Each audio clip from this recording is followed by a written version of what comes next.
Everyone, my name is Navneet and you are watching my channel. So friends, आज मैं आपके लिए लेके आया हूँ एसएससी जीडी का एक नोटिस डिस्कशन करने वाला हूँ कि कितनी वैकेंसीज रहेगी इस बार और क्या क्वालिफिकेशन रहेगी फॉर्म फिलअप करने की और क्या क्या फिजिकल स्टैंडर्ड रहेंगे। इन सब पॉइंट्स को मैं वीडियो के अंदर कवर करने वाला हूँ। जो भी एसएससी जीडी की तैयारी करने में लगे उनके लिए भाई ये ज़रूरी वीडियो है, वो आप इसको अंत तक ज़रूर देखें भाई, ठीक है। और सबसे पहले मैं बात करता हूँ कब से ओपन होने वाले 24/11/2023 से फॉर्म शुरू हो चुके हैं और 31/12/2023 तक फॉर्म फिलअप कर सकते हैं। और जो फ़ीस पेमेंट की लास्ट डेट है वो 1/1/2024 तक की है।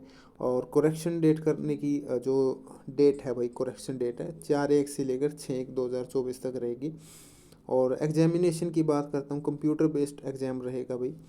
और फरवरी और मार्च दोनों के बीच में इसका एग्ज़ाम कंडक्ट किया जाएगा एसएससी के द्वारा। अब बात कर लेते हैं यहाँ पर सैलरी क्या रहेगी, किस प्रकार का पे स्केल रहेगा। यहाँ पर नंबर 2 पॉइंट दिया गया है। पे स्केल की बात करता हूँ तो थर्ड लेवल का पे स्केल रहेगा 21,700 से लेकर 6900 तक, ठीक है, 69,100 रुपये तक का। अब बात करता हूँ मैं फोर्स कौन कौन सी रहेगी। ये देखिए, बीएसएफ, सीआईएसएफ और CRPF, SSP, ITBP, Assam rifle, ये सब रहने वाली फोर्स। अब मेल की पोस्ट रहती है, कितनी रहती है यहाँ पर ये देखिए, टोटल दिया गया है मेल के लिए, सॉरी, मेल के लिए ये दिया गया है कि जो टोटल है 23,347 पोस्ट रहने वाली है भाई सभी फोर्स में, ठीक है। और जो फीमेल्स के लिए रहने वाली है 2799 टोटल पोस्ट रहने वाली है। जैसे बीएसएफ, सीएसएफ ये सब ऐड करें तो टोटल इनका बनता है 2,799, लगभग 2800। और टोटल पोस्ट रहने वाली है मेल और फीमेल्स के लिए 26,146। अब बात करते हैं एज रिलैक्सेशन परमिशन की कितनी मिलेगी आपको भाई। एसटी के लिए और ओबीसी के लिए वो अलग अलग डिस्क्राइब किया गया नोटिस के अंदर। ये देखिए, एससी के लिए 5 साल की, ओबीसी के लिए भाई 3 साल की, और यहाँ पर एक्स सर्विसमैन के लिए भी यहाँ पर छूट दी गई 3 साल की। और एक स्पेशल चौथा नंबर पॉइंट दिया गया है। ये देखिए, चिल्ड्रन जो भी बच्चे हैं वही डिपेंडेंट है, विक्टिम है, किल्ड इन दी 1984 रियोट्स और कम्युनल रियोट्स 2002 में, उनको 5 साल की छूट मिलेगी।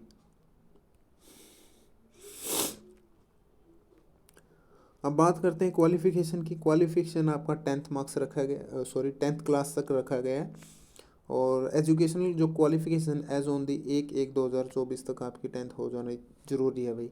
अदरवाइज आप 1 तारीख के बाद 10th पास करते हैं तो वो आप एलिजिबल नहीं होंगे। यहाँ पर साफ साफ लिखा है कि नोट नीड नॉट अप्लाई, उसको ज़रूरत नहीं है भाई अप्लाई करने की।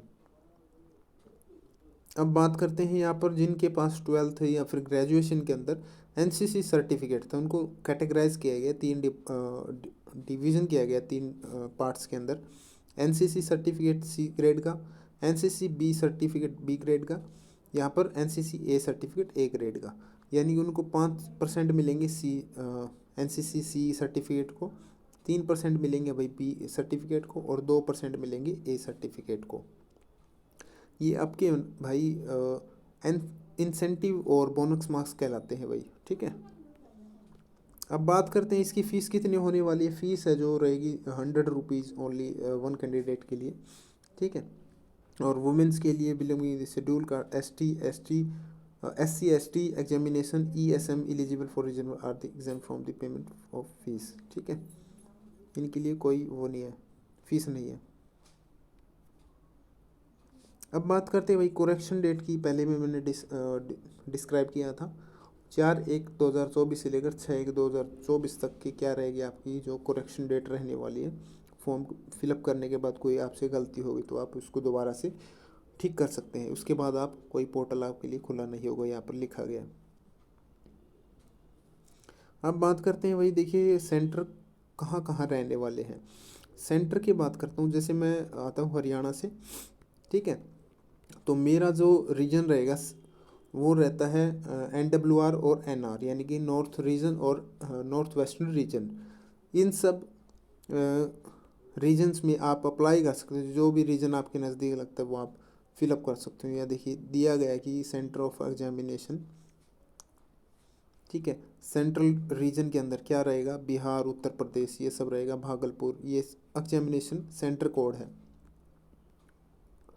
अब मेरा रहेगा जैसे NR, क्योंकि मैं हरियाणा से हूँ। अब बात करते हैं भाई एग्जामिनेशन किस प्रकार रहेगा।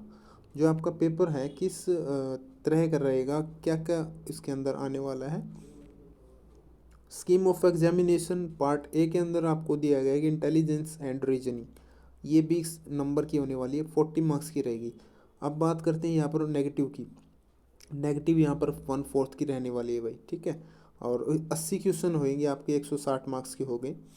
और बी पार्ट के अंदर आपको वही जनरल नॉलेज और जनरल अवेयरनेस देखने को मिलेगा, यहाँ पर दिया गया है, ठीक है।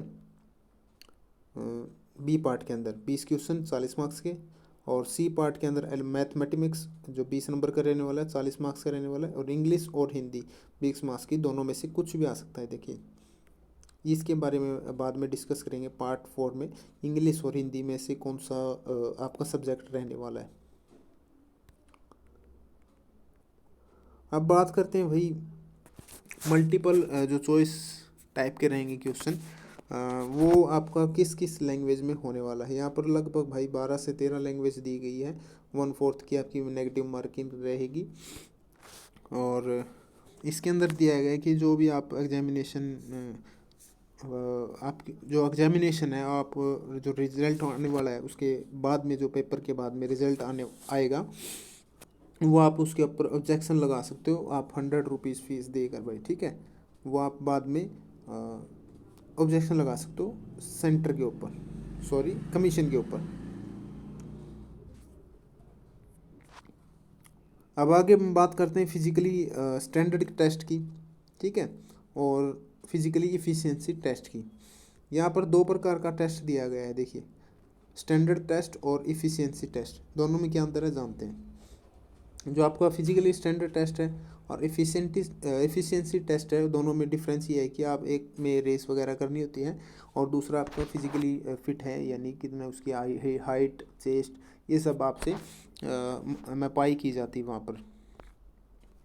फिजिकली इफिशिएंसी टेस्ट की बात करता हूँ तो 5 किलोमीटर यहाँ पर भाई मेल्स के लिए दी गई है, और 1.5 किलोमीटर यहाँ पर 7 मिनट में आपको कवर करनी पड़ेगी। ये देखिए मेल के लिए अलग है, फीमेल के लिए अलग है। फीमेल्स के लिए भाई 1.6 किलोमीटर इन 8.5 मिनट्स, ठीक है, और 800 मीटर है, इनमें 5 मिनट के अंदर आपको करनी पड़ेगी। ये जो आपकी भाई 4 candidate other than we belonging.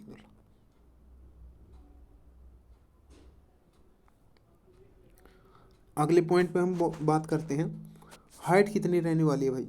Height की बात करता हूँ तो मैं यहाँ पर हाइट रहेगी मेल के लिए 170 मीटर और फीमेल्स के लिए 157 सेंटीमीटर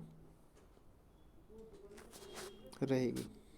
टूट दी गई है ये 162.5 मीटर और फीमेल्स के लिए 150 सेंटीमीटर। ये सब क्या है कि नॉर्थ ईस्ट स्टेट वाले होते हैं जो कैंडिडेट, उनके लिए वो स्पेशल छूट देती है कमीशन और सरकार, क्योंकि वहाँ पर इतना अवेलेबिलिटी नहीं मिलती, इसलिए इनको छूट दी जाती है भाई नॉर्थ ईस्ट स्टेट के जो कैंडिडेट होते हैं।